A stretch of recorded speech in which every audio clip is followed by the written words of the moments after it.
Somos Impacto BTV, el poder de la noticia.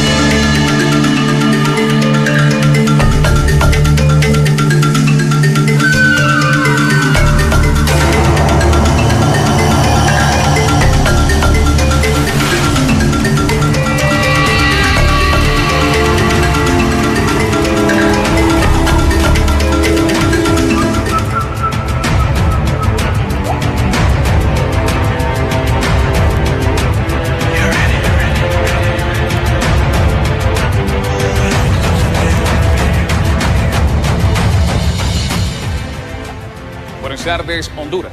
Sean bienvenidos a Impacto BTV Meridiano. Terminó la Semana Santa, pero resucitaron todos los problemas. Y es que regresó el caos después de una semana de descanso, registrándose diferentes protestas a nivel nacional en el norte del país. Toma por parte de campesinos quienes tienen múltiples exigencias al gobierno actual. También paro de transporte por el cobro de extorsión de grupos criminales. De igual manera, toma de instalaciones en centros educativos de alumnos y padres de familia por comportamientos inadecuados por parte de docentes. Mientras el personal de enfermería iniciaron paro de labores, el cual anuncian será progresivo y el Ministerio Público continúa sin soluciones ante el reajuste salarial.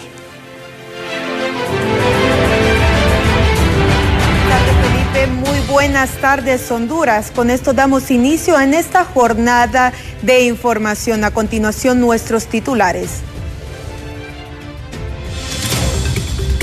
Tras la tragedia ocurrida este fin de semana, el gobierno decreta una crisis carcelaria. Además, incendio deja en la calle a una familia completa en Comayagüela.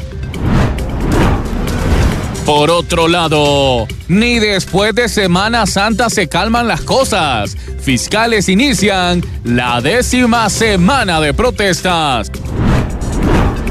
En el plano internacional, 4 muertos ha dejado un tiroteo en Kentucky. Y en Impacto Deportivo, Tigre llega en mal momento y ha tenido que destituir a su técnico previo al partido contra Motagua. Esta y más informaciones a través de su noticiero. Impacto BTV, el poder de la noticia.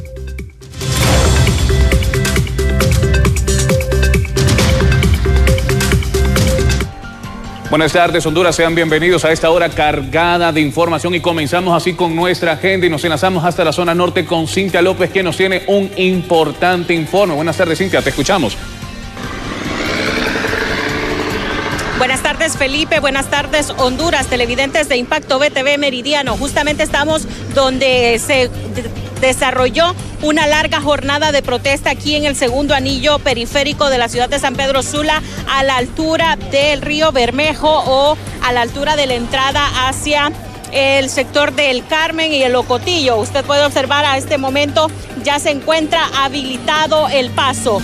Los pobladores de las zonas aledañas se habían tomado este importante eje carretero exigiendo a las autoridades una rebaja a los productos de consumo básico. Por varias horas se mantuvo la toma en este sector hasta que agentes de la Policía Nacional Preventiva junto con los de la Dirección Nacional de Vialidad y Transporte se abocaron a este lugar para liberar el acceso y permitir la libre circulación de los ciudadanos que usan esta vía. Sin embargo, al momento de estar realizando esta importante acción, los pobladores que mantenían la toma procedieron a agredir a los agentes policiales, iniciaron a lanzar piedras y por varios minutos hubo un poco de tensión en la zona. Afortunadamente no se registra ninguna persona herida ni por parte de los agentes policiales ni de los pobladores. Los mismos corrieron a refugiarse hacia la zona del Bordo que se encuentra aquí aledaña.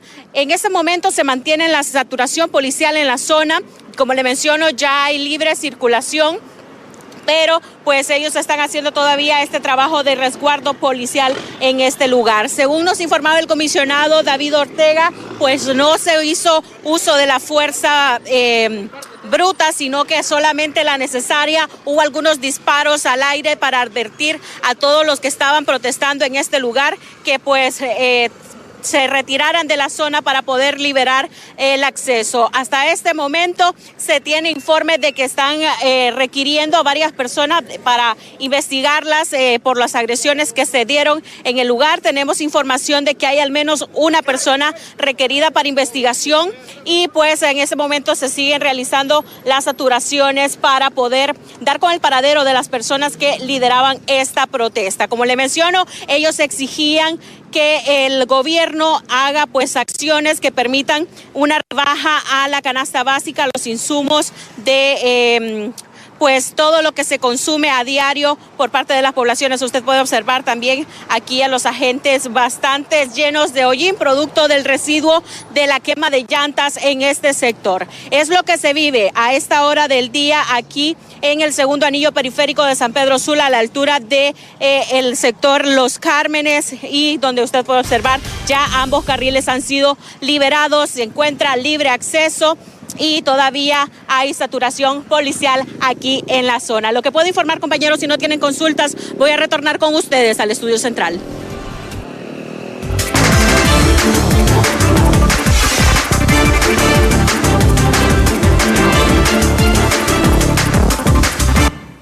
Muchísimas gracias a nuestra compañera Cintia López por la información. Y vea usted, enfrentamiento entre miembros de la pandilla 18 y la Mara MS deja como resultado 6 privados de libertad heridos de bala y una persona fallecida luego de un amotinamiento en cárceles de Támara, Porvenir, Siria, ubicadas en Francisco Morazán, además de motines en las prisiones de máxima seguridad de Ilama, Santa Bárbara y Moroselí, El Paraíso. En un completo caos se convirtió la visita familiar de miles de privados de libertad este fin de semana, luego que miembros de la Mara MS protagonizaran acciones violentas contra miembros de la pandilla 18, dejando incertidumbre, muerte y dolor entre la población carcelaria, familiares y autoridades penitenciarias. Lamentablemente el día de ayer se registraron de manera simultánea enfrentamientos en 4 centros penitenciarios del país, siendo estos el centro penitenciario de Moroselí, El Paraíso, Ilama, Santa Bárbara, Támara y el Porvenir, Siria, en Francisco Morazán. Estos hechos dejaron como el resultado 6 personas heridas y un fallecido. Los heridos se reportaron 2 en el centro penitenciario de Moroselí, 2 en Támara y 2 en Ilama, Santa Bárbara, en donde lamentablemente también se reportó el fallecimiento de una persona privada de libertad. En el centro penitenciario de Siria, Francisco Morazán, no se reportaron personas fallecidas ni heridas. Bueno, en este caso, el informe preliminar que se tiene es que se trataría de un enfrentamiento entre miembros de estructuras criminales. Estamos hablando de la pandilla 18 y la Mara MS-13. En relación al tipo de armas, pues esto es parte de las investigaciones que va a realizar la Dirección Policial de Investigaciones, así como otros entes encargados de investigación.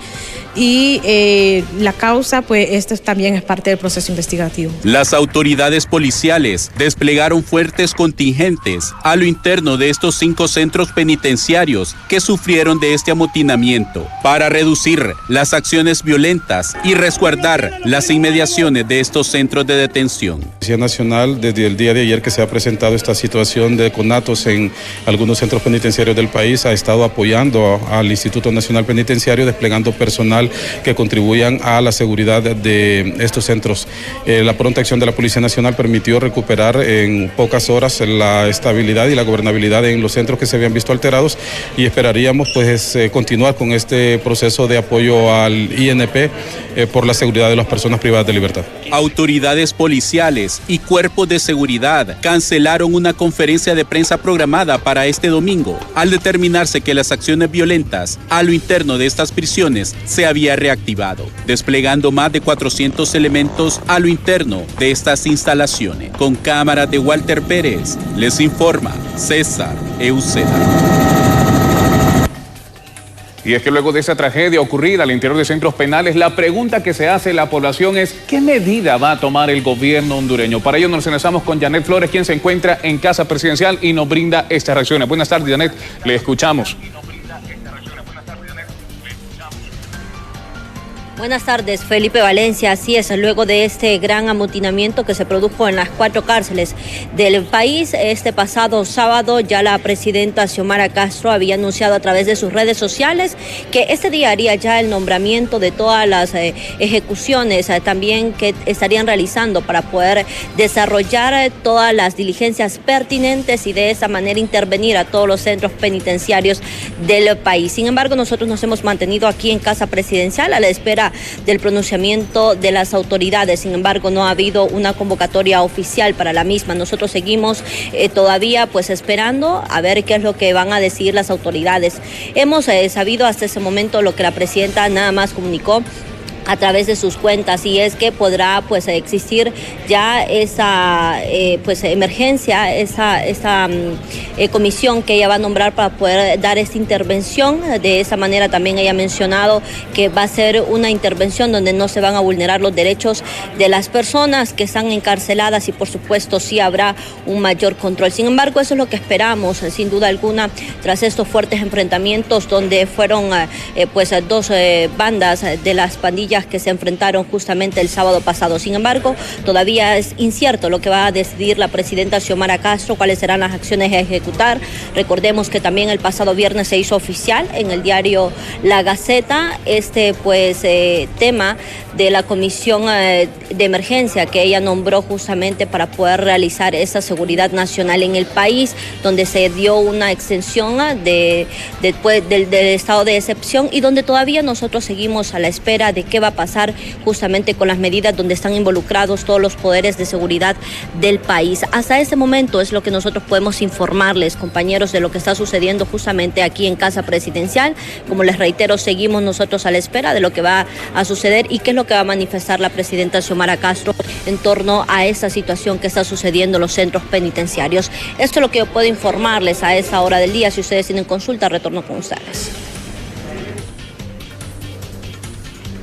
Muchísimas gracias a nuestra compañera Janet Flores, pero vea usted, nosotros continuamos con el mismo tema y analistas aseguran que es necesario tomar decisiones serias para evitar este tipo de actos violentos en los centros penales del país. Para eso nuestro compañero Walter Pérez nos brinda más detalles.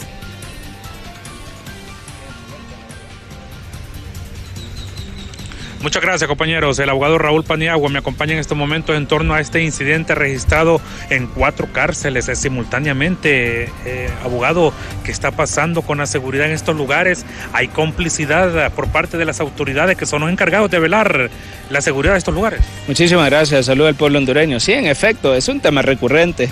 El tema de la seguridad, lo interno de los centros penitenciarios y la colusión de muchas autoridades, pues es lo que es una consecuencia de lo que ha ocurrido el día de ayer o el fin de semana, donde hubo una reyerta en algunos centros penitenciarios. Eso es normal, y mientras no hayan medidas drásticas que tomar, pues entonces va a seguir ocurriendo. Hay una constante comunicación, los privados de libertad tienen constante comunicación con muchísimos centros penitenciarios, y entonces se ponen de acuerdo para generar todo ese tipo de cuestiones que han ocurrido. Creo que ante ese problema tan grande deben tomarse decisiones serias, no decisiones blandas. ¿Qué tipo de decisiones? Bueno, hay que retomar, el Estado debe retomar el control de los centros penitenciarios. Lo ha perdido totalmente. Esa es una decisión que tiene que tomarse. El tema de la resocialización también tiene que retomarse, porque no hay resocialización en los centros penitenciarios. Y si no hay resocialización, entonces la pena pierde su sentido, la pena privativa de libertad pierde su sentido, porque la pena tiene fines preventivos, no retributivos. Entonces, la pena se impone para evitar la comisión de delitos en el futuro, y si eso se hace a través de un tratamiento penitenciario progresivo, que ese tratamiento no existe dentro de las cárceles hondureñas, y si no existe, entonces no hay resocialización. Así que hay muchísimos temas que hacer, hay muchísimo que trabajar, y esperamos que se tomen las mejores decisiones y determinar que no hay espacio para el error en temas de seguridad. Abogado, ¿y cómo atacar la corrupción en los centros penales? Porque a través de la corrupción se da este tipo de escenarios, pues el involucramiento de custodios? Bueno, eso es un tema recurrente, siempre ha pasado. La cuestión es que ocurren esas cosas y parece que no hay castigo. Ponen unas autoridades, ponen unos guardias, cometen eso, los cambian, vienen otros y también hacen lo mismo. Y entonces no se puede continuar con esas prácticas. Hay que retomar el control, hay que retomar la seguridad y aquella persona que cometa un delito en sus funciones, pues hay que sancionarlo duramente para que eso sirva como mensaje a otras personas que puedan ejercer la misma función. ¿Este incidente fue planificado con tiempo? Claro que sí, si se pusieron de acuerdo y al mismo tiempo ocurre en centros penitenciarios, pues no queda duda que eso ha ocurrido. Muchas gracias. El abogado Raúl Paniagua, su análisis en torno al tema del escenario que se vive en los centros penales del país. Es lo que les podemos informar, compañeros, con ustedes.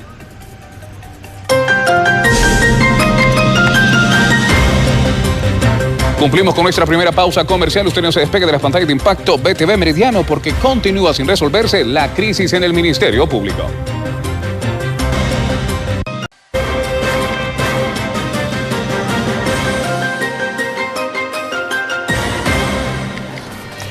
Esto es Impacto BTV Meridiano. Muchísimas gracias por continuar con nosotros. Y mano dura debe colocarse en los centros penales a nivel nacional tras lo acontecido en los 4 centros penitenciarios.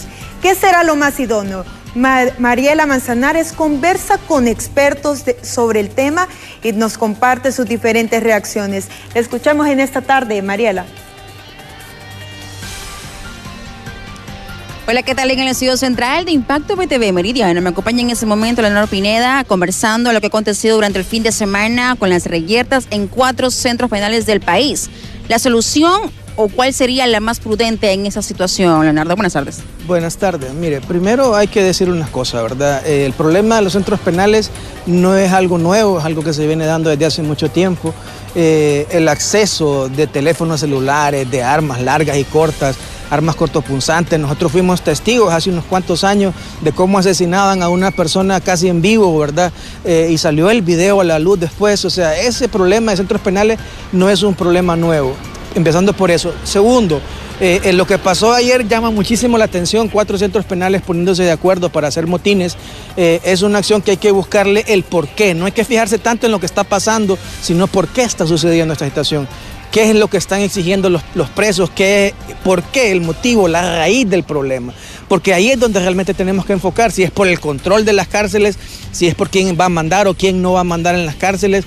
Pero sí debería de hacerse realmente lo que la presidenta dijo, y es tomar realmente el control de las cárceles, poner mano dura, quitar todo lo que es comunicaciones de las cárceles, que en realidad ahí en la tolva había iniciado bien cuando empezó. Yo recuerdo que nosotros fuimos con un grupo religioso una vez a regalar Biblias a la cárcel y no nos dejaron entrar las Biblias. No dejaban entrar absolutamente nada y nos revisaban cualquier cosa. ¿Cómo es posible que ahora hayan teléfonos, que hayan armas por todos lados y si den ese tipo de cosas? No puede seguir pasando. Hay que tomar realmente el control, hay que desarmar ese lugar, hay que quitar las comunicaciones en ese lugar si realmente queremos empezar a tener un poco de control en las cárceles. Bueno, y por otro lado, familiares de los reos aseguran que la mejor alternativa es que los separen de la pandilla 18 y de la pandilla MS-13. Mire, esa podría ser una alternativa, pero ahí volvemos a lo mismo. Es el Estado quien debe decir las pautas que se deben, las cosas que se deben hacer de acuerdo a realmente un análisis científico de seguridad de lo que está pasando.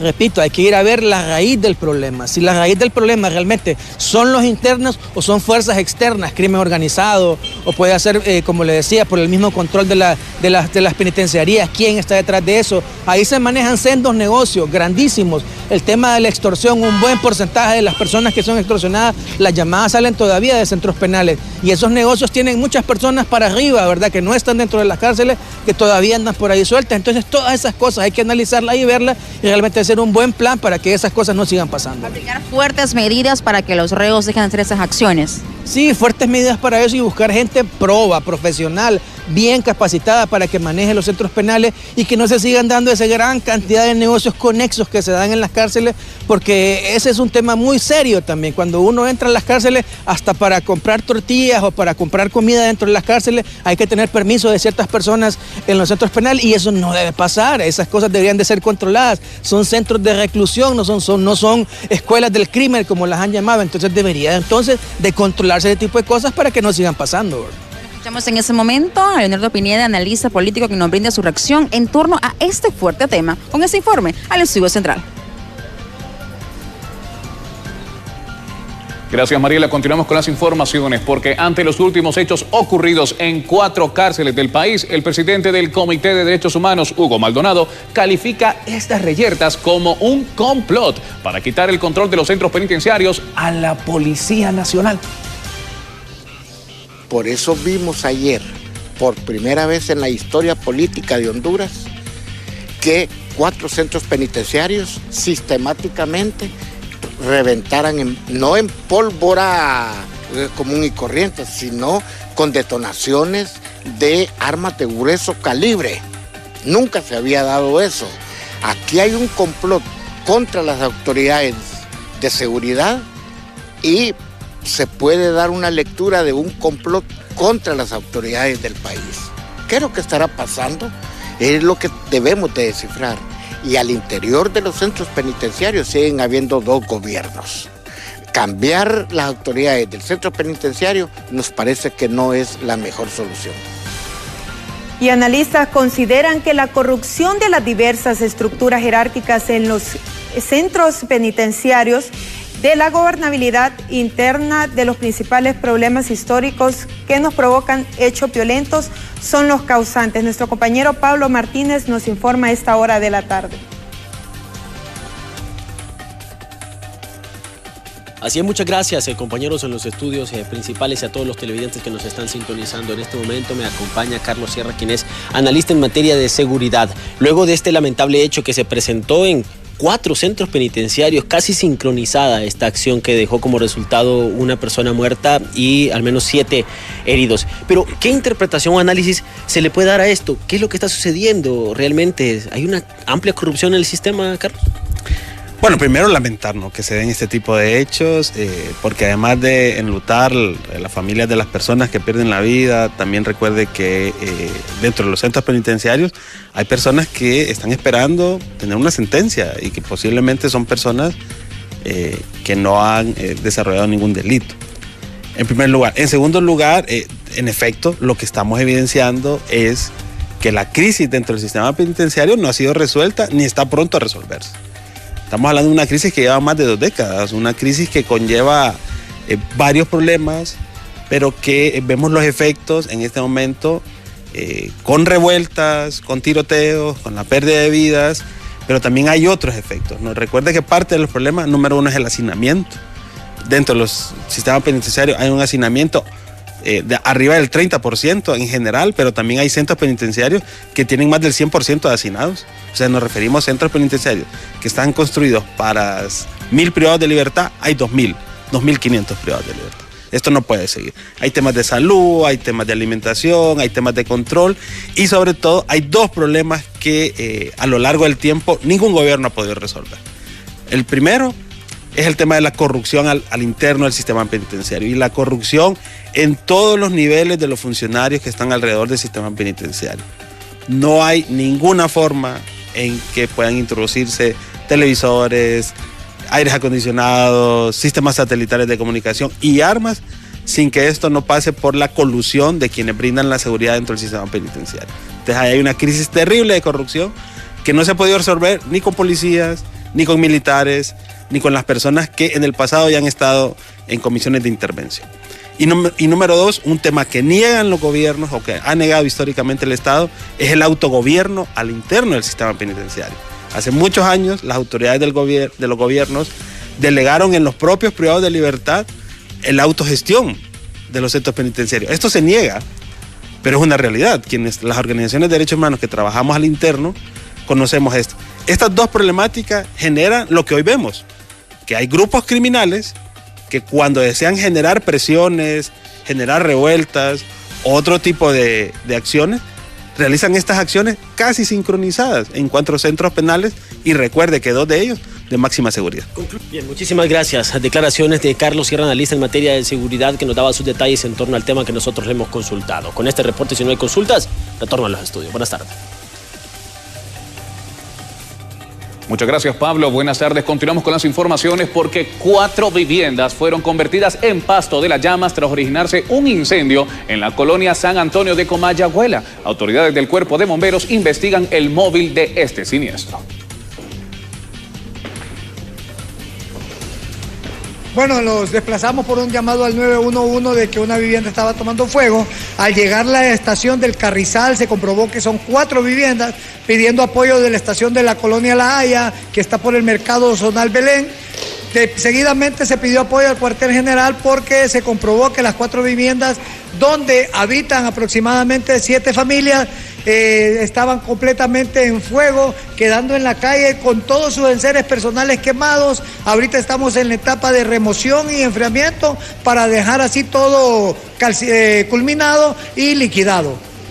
Lo lamentable aquí es que varias familias quedaron en la calle. 7 familias en 4 viviendas para hacer un total que quedan completamente solo con la ropa que andan puesta, quedan completamente en la calle y sin ninguno de sus enseres electrodomésticos. ¿Personas afectadas por el incendio? No tenemos personas afectadas, gracias a Dios, solo las pérdidas materiales. ¿Tuvieron que llamar refuerzo ustedes por la extensidad del incendio? Sí, usted mira, cuando entró está una estación por un lado, está la estación de Carrizal por el otro, y se llamó refuerzo del cuartel general para poder tener agua y dejar enfriada y culminado este incendio por completo. ¿Alguna hipótesis sobre el mismo? No, los investigadores, el que está aquí es el investigador, él es el que dará un dictamen legal. Continuamos con la información y un joven fue atacado por sicarios en motocicletas cuando estaba frente al estadio Emilio Larach en la populosa colonia Kennedy. Según testigos, la víctima David Andrés Rodríguez fue interceptada y sin mediar palabras lo atacaron a tiros.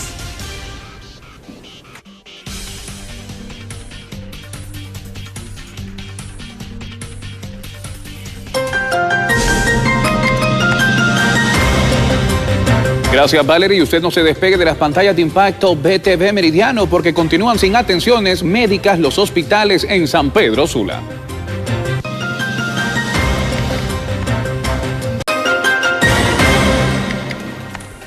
Esto es Impacto BTV, el noticiero que está decididamente del lado del pueblo hondureño. Continuamos con las noticias y es que continúa la crisis en el sector salud. Las enfermeras a nivel nacional continúan protestando y aseguran que el día de hoy se van a reunir con autoridades de la Secretaría de Salud para llegar a acuerdos. ¿Qué se está negociando? José Luis Castellanos con los detalles. Buenas tardes. Así es, compañeros, muchas gracias. Buenas tardes y buenas tardes a los televidentes que nos sintonizan a esta hora. Efectivamente, el día de hoy, luego de estas distintas protestas que se han realizado en los diferentes departamentos de nuestro país por parte de enfermeros auxiliares, ya el día de hoy se tiene programado a eso de las 2 de la tarde, va a iniciar una reunión, mejor dicho, un diálogo para tratar de solventar esta situación que se está viviendo, pero que sea la fiscal precisamente de la Asociación Nacional de Enfermeros Auxiliares, Glenda Cruz, que nos comente, ya programada esta reunión, los principales puntos que se estarían tratando ante la problemática que se está viviendo. Buenas tardes. Muy bien, gracias por el espacio. Sí, el día de hoy pues a las 2 de la tarde hemos sido llamados, ¿verdad?, para una reunión, esperando pues que se llegue a un feliz término. Nosotros como personal de enfermería somos personas de diálogo, ¿verdad?, y esperamos que las autoridades hoy firmen esa acta de compromiso. No son cosas mayores las que solicitamos, es el respeto a nuestros compañeros, es la seguridad de cada uno de ellos que laboran en diferentes hospitales y regiones del país. De no ser así, ¿cuáles serían las acciones que estarían tomando de parte de ustedes, tal y como lo iniciamos el día de hoy lunes? Bien, usted ya lo manifestó, vimos pues que Intibucá, la departamental y lo que es el hospital están en acciones hoy de asambleas informativas, al igual está la región metropolitana de San Pedro Sula, está el hospital Leonardo Martínez, el Mario Catarino Rivas, y así, de no llegar a un acuerdo, pues se van a ir sumando los demás compañeros a nivel nacional. Reiterando la principal petición que tendrían ustedes el día de hoy en esta reunión.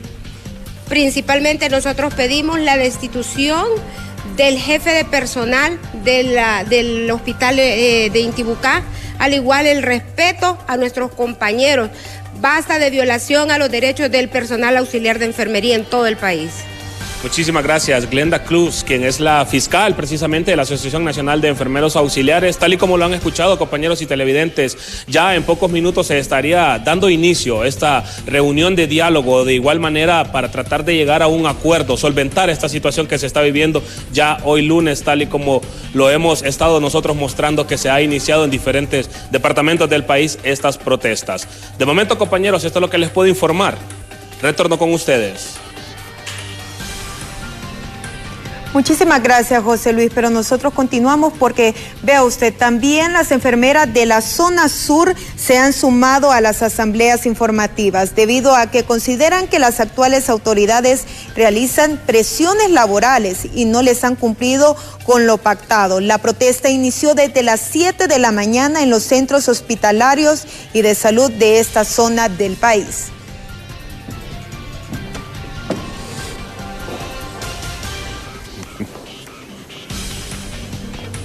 Y continuamos con las noticias en torno a esta temática, porque la Asociación de Enfermeras y Enfermeros Auxiliares de Honduras, del Hospital Mario Catarino Rivas, Leonardo Martínez y el Centro de Salud Paz Barahona se mantienen este día en asambleas informativas y exigen que cesen las represiones laborales hacia ellos. Es por eso que hacemos el llamado al señor Ministro de Salud, a la señora Presidenta de la República, para que puedan hablar con los jefes de personal y que no se sigan dando estos atropellamientos, especialmente en el área de Intibucá, un departamento muy importante. Especialmente están haciendo unos atropellamientos porque nosotros somos regidos bajo la ley de servicio civil. En medio de eso hay unos marcos y unos acuerdos con la ANEA. El acuerdo 055 enmarca los cambios de turno. Ahí enmarca cuántos cambios tienen que haber. Y están exigiendo y están pidiendo que son prohibidos los cambios de turno. En ningún momento dice la ley que es prohibido pagar un turno. Y continúan las protestas por parte de empleados del Ministerio Público en San Pedro Sula. ¿Qué avances habrán surgido? Mariela Manzanares nos detalla. Buenas tardes, con usted vamos, Mariela, usted nos brinda más detalles. Buenas tardes y feliz inicio de semana. Me acompaña en este momento la abogada Diana Elvir para detallarle qué ha acontecido con el tema de la protesta por parte de los empleados del Ministerio Público a nivel nacional. Abogada, es la 10ª semana hasta esta fecha. ¿Qué respuesta han recibido? Buenas tardes. Sí, buenas tardes. La semana antes de Semana Santa logramos entablar un diálogo pues con las autoridades de nuestra institución a través del fiscal general adjunto. En esta semana esperamos continuar con las mismas pláticas para determinar pues los avances que vamos teniendo. Bueno, y por otro lado, resaltar que en San Pedro Sula todavía sigue en pausa las autopsias y levantamientos cadavéricos. Sí, así es. Nosotros progresivamente pues pensamos flexibilizar esas áreas críticas conforme vayamos avanzando pues en las negociaciones, en las pláticas con nuestras autoridades y veamos firmeza en cuanto a resolver nuestra problemática. Abogada, entendemos que también hoy hay un acercamiento dentro del mismo. ¿Qué acciones o qué respuestas esperan ustedes obtener? Pues esperamos reunirnos hoy con el fiscal general adjunto y ver qué acciones se pueden hacer hoy en cuanto a los procedimientos internos para lograr que nos den respuesta. Curiosos que serían ya cerca de la fecha en donde un tiempo atrás también hubo una protesta de parte de ustedes del Ministerio Público superando casi los 70 días. Bueno, es con la huelga del 54 que hubo a nivel nacional en la cual se lograron muchas conquistas laborales que duró 69 días. Entonces nosotros ya vamos acercándonos a esos 69 días y es un hito para nosotros. Para culminar, ¿qué acciones podría esperar la población si ustedes no reciben la respuesta que tanto desean obtener, que es este incremento salarial? Pues esperamos que haya una respuesta positiva en todo momento. Nosotros deseamos seguir sirviendo a la sociedad como siempre lo hemos hecho, pero sí depende de nuestras autoridades. Bueno, escuchamos en ese momento a la abogada Diana Elvir y la actualización de lo que ha acontecido en torno a esta protesta que supera las 10 semanas a nivel nacional de los empleados del Ministerio Público. Con este informe al Estudio Central. Gracias, Mariela Manzanares. Y usted en casa ponga mucha atención a esta noticia, porque en las próximas horas serán repatriados los cuerpos de 6 hondureños que perdieron la vida en un incendio en una estación migratoria de Ciudad Juárez, frontera entre México y los Estados Unidos. Así lo confirmó el vicecanciller para Asuntos Consulares y Migratorios de Honduras, Antonio García, quien señaló que el vuelo con los cuerpos llegará al Aeropuerto Internacional de Palmerola. Sin embargo, no se precisa la hora de llegada del vuelo, ya que este hará una escala en Guatemala con los cuerpos de varios guatemaltecos que también fueron víctimas mortales en el incendio.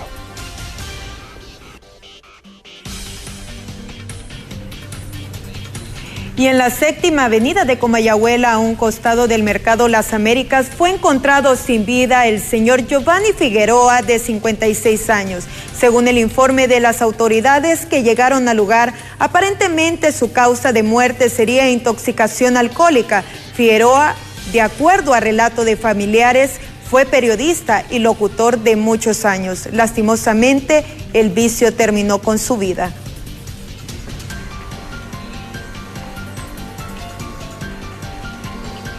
Y con el permiso de la familia doliente, continuamos con las informaciones, porque varias rutas paralizadas en Tegucigalpa y San Pedro Sula reportan dirigentes del sector transporte preocupados ante la violencia que viven por parte de los antisociales que exigen el cobro de extorsión.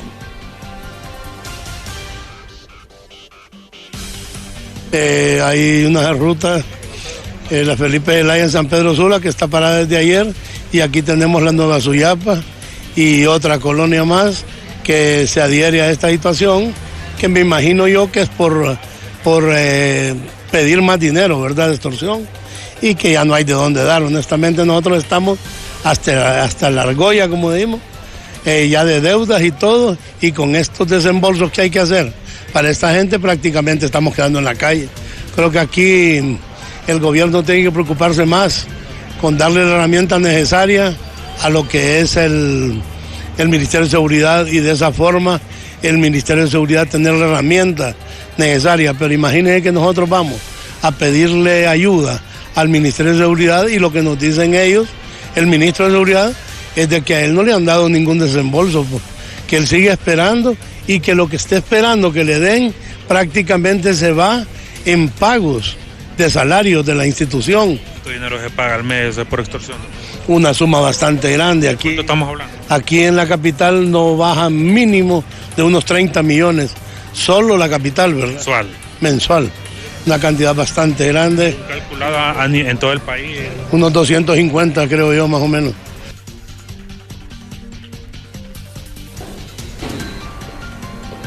Y caótico ha sido el comienzo de esta semana en San Pedro Sula, ya que los buses que conducen la ruta de Villanueva, Potreríos, Pimienta, Felipe Zelaya amanecieron paralizados por supuestos cobros de extorsión, afectando a cientos de pobladores que no pudieron trasladarse a sus centros de destino. Pues todavía no he preguntado a ver si hay bus para allá. Mientras tanto, hay otra alternativa para que usted pueda trasladarse hacia Villanueva. Está un poco retirado de San Pedro Sula. Sí, no hay más que vaya para allá.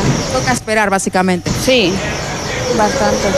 ¿Y sabe usted que son puntos calientes? Bueno, son zonas con bastante temperatura, y 300 de estos han sido controlados por Copeco. Alison Matamoros con los detalles. Buenas tardes.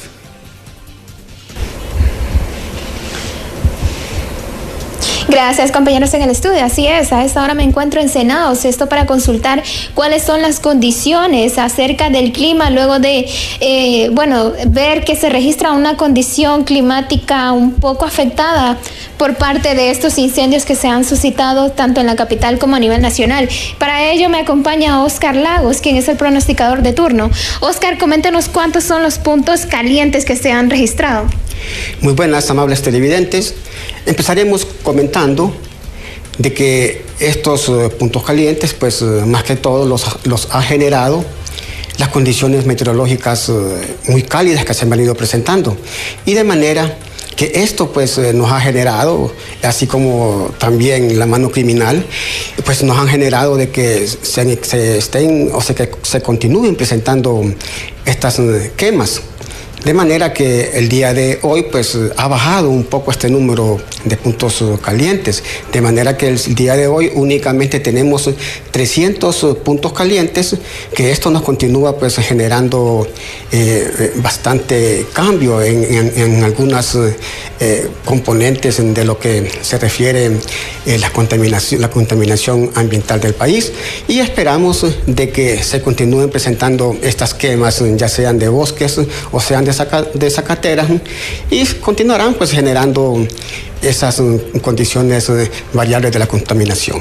Copeco, como parte responsable y como una institución responsable acerca de, bueno, en cuanto a la contaminación ambiental y todos estos temas, ¿qué medidas se están tomando? Bueno, aquí se vigilan estas quemas de zacateras y bosques, y pues se atienden de manera inmediata. Así que las medidas más que todo las debe de acatar lo que se refiere al ser humano, tener conciencia, ¿verdad?, que tomar todas las medidas de prevención. ¿Qué consejos le daríamos a la población hondureña para evitar este tipo de incidentes? Bueno, que se sigan todas las medidas de prevención, como les repito, de manera pues a la gente que fumadora o también a la gente de mal corazón, de que dejen eso, ¿verdad?, de ponerle fuego al bosque, que es lo que nos genera más que todo la generación a los cambios en la contaminación ambiental. Excelente, Oscar. Bueno, compañeros, y como ya lo hemos escuchado, estos puntos calientes ya se encuentran controlados por parte de Copeco. Con esta información, compañeros, yo regreso al estudio principal de BTV. En cámaras de Elvis Zambrano les informó Alison Matamoros.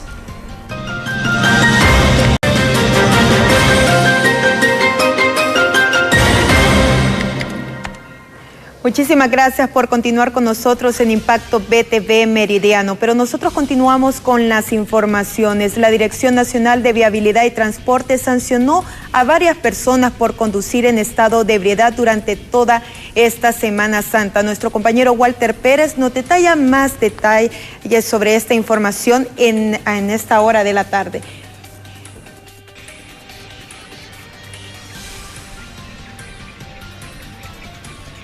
Buenas tardes, compañeros. Bessie Marín me acompaña en estos momentos, portavoz de la Dirección Nacional de Vialidad y Transporte. Bueno, una actividad bastante ajetreada. Bessie, ¿cuántas personas sancionadas por manejar en estado de ebriedad en esta Semana Santa que recién ha pasado? Gracias, un saludo a todos los televidentes, efectivamente, y es que como parte de todas estas acciones que se estuvieron realizando en el marco de esta campaña de la CONAPREN, Un Verano Seguro 2023, pues se dieron a conocer ya en las últimas horas resultados muy positivos en cuanto al tema de la aplicación de pruebas de alcoholemia que se estuvo trabajando en conjunto con el IADFA. Estas mismas de las aplicadas dieron resultados positivos 169. Estas personas indican que son 169 ciudadanos que en este momento ya no portan su permiso de conducir. A nivel nacional. A nivel nacional, pero esto indica que se ve reflejado una disminución, que hay mayor conciencia por las personas, que no es una buena opción el ingerir bebidas alcohólicas y conducir. De estos mismos también se reflejaron alrededor de 28 accidentes viales a nivel nacional que dejaron resultados de una persona fallecida en el marco de esta campaña de la CONAPREN, donde se clasificó todos estos resultados de las personas que hicieron alguna actividad turística y las que no. Varias actividades se estuvieron ejecutando por parte de la Dirección Nacional de Vialidad y Transporte a través de sus distintas unidades. ¿Cuántas licencias fueron decomisadas? Son 169 las que dieron resultados positivos. Estos ciudadanos ya pues se les aplica una multa ya establecida en la ley de tránsito. Esto es importante ver si solo una persona fallecida a nivel nacional durante esta Semana Santa. En el marco de la campaña de la CONAPREN, por accidente sí. Cabe destacar que y hacer el llamado, pues principalmente a que se conduce, lo haga de una manera responsable, no sea objeto de ninguna sanción, ya que tiene que pagar una multa, un salario mínimo, aparte también la suspensión del documento del permiso de conducir por 6 meses. ¿Qué otro tipo de sanciones fueron aplicadas durante esta Semana Santa? Más que todo ahorita en el tema de cinturón de seguridad, en el tema de la ingesta de bebidas alcohólicas, a veces la vía de infracciones infracciones leves que se estuvieron aplicando también y las graves, que es la ingesta de bebidas alcohólicas. Muchas gracias. Bessie Marín, portavoz de la Dirección Nacional de Vialidad y Transporte. Bueno, buena noticia, podemos decir, en cierta forma, sobre una persona fallecida durante esta recién pasada Semana Santa, y de igual forma las sanciones que se les ha aplicado a estas personas por conducir en estado de ebriadez. Es lo que les podemos informar, compañeros, con ustedes.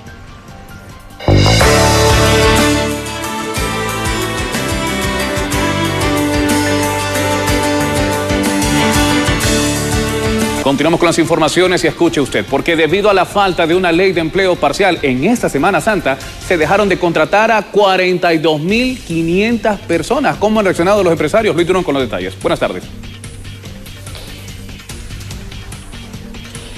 Así es, muchas gracias, compañeros. En el estudio me encuentro con Alejandra Vanegas. Ella es oficial de asesoría legal del Consejo Hondureño de la Empresa Privada. Y es que la falta de una ley de empleo temporal, sin duda que ha dejado muchas personas que no han podido ser contratadas durante esta Semana Santa. Abogada, cuéntenos cuántas personas no se pudieron ser contratadas por la falta de una ley de empleo parcial. Es importante poder recalcar las cifras, porque sí es importante siempre saber que las cifras son las que nos llevan a nosotros a poder tomar mejores decisiones. Entonces, en este caso estamos hablando que son alrededor de 42.500 empleos que se dejaron de percibir en este sentido, solo desde el sector formal, o sea, 42.500 personas que dejaron de estar bajo un techo de protección de derechos laborales, porque no hay alternativas realmente para la contratación de este tipo de trabajos. O sea que aquí esto no pudo las personas del sector turismo contratar a esta gente debido a la falta de este estamento jurídico.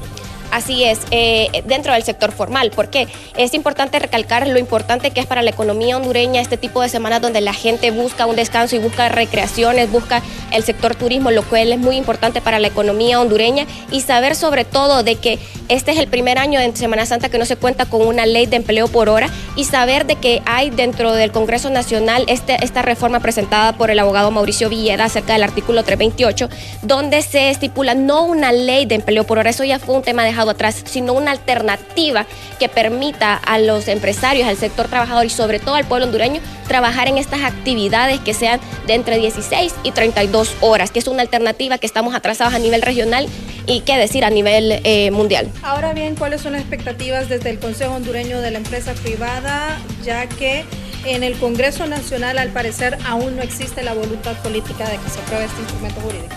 Es importante poder recalcar de que desde el COEP estamos abiertos al diálogo, y creo que hemos sido enfáticos en este sentido de poder sentarnos a dialogar sobre este tema, porque esto no es un impacto únicamente para la empresa privada, esto es un impacto para todo el pueblo hondureño, de brindarle alternativas a los ninis. Existen más de 3 millones de jóvenes en Honduras, jóvenes hondureños nuestros que no estudian ni trabajan. ¿Esto qué suma? Suma más personas a las caravanas que sufran demasiado buscando el sueño americano, porque no podemos crear las alternativas para acá.